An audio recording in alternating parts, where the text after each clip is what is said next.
اعوذ باللہ من الشیطان الرجیم، بسم اللہ الرحمن الرحیم۔ قرب قیامت کی علامات صغریٰ کے ضمن میں آج ہم جس علامت کا بیان کریں گے وہ بڑی عجیب اور انوکھی ہے، اور وہ یہ ہے کہ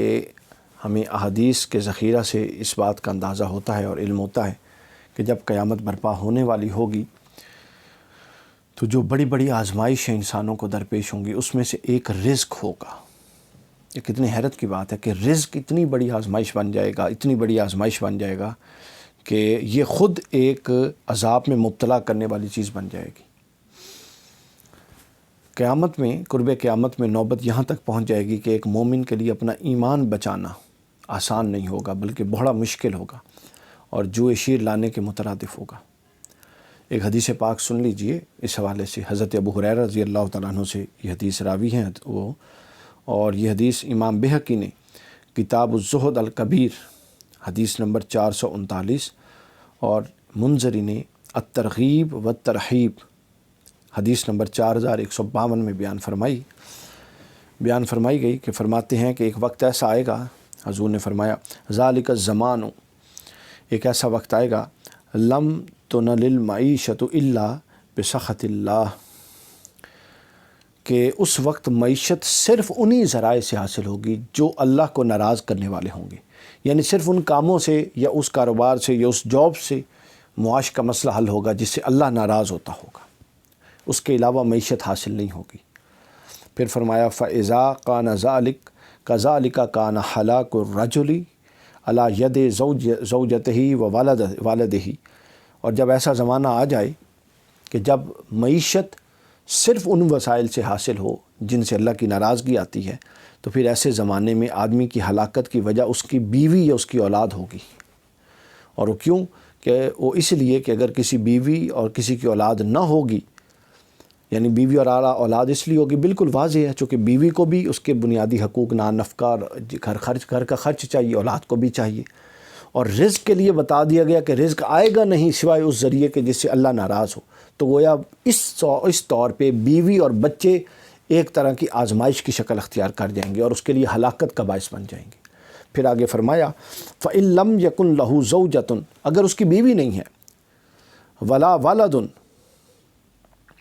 اگر اس کی بیوی نہیں ہے اور اس کی اولاد بھی نہیں ہے، وَلَا وَلَدٌ كَانَ حَلَقُهُ عَلَى يَدِ ابویہ، تو پھر اس کے والدین اس کے لیے ہلاکت کا باعث بن جائیں گے، چونکہ والدین کو بھی رزق چاہیے ہے، خرچ چاہیے ہے اور ذریعہ معاش چاہیے ہے، ان کی بھی ضروریات ہیں، تو پھر وہ اس طرف چلا جائے گا۔ فَإِن لَمْ يَكُنْ لَهُ أَبَوَانِ كَانَ حَلَقُهُ عَلَى يَدِ قَرَابَتِهِ، اور اگر کسی کے ماں باپ بھی نہیں ہیں، والدین بھی نہیں ہیں، تو اس کی ہلاکت کے باعث اس کے قریبی رشتہ دار ہوں گے، یا فرمایا اول جیران، یا پھر اس کے ہمسائے ہوں گے، کیونکہ پھر کچھ رشتہ داروں کے حق ہوتے ہیں، کچھ ہمسایوں کو دینا ہوتا ہے، اور دینا کیا ہے؟ وہی جو حرام طریقوں سے اور اللہ کی ناراضگی کے ذریعے سے آ رہا ہوگا۔ پھر فرمایا قالوا کیف ذلک یا رسول اللہ،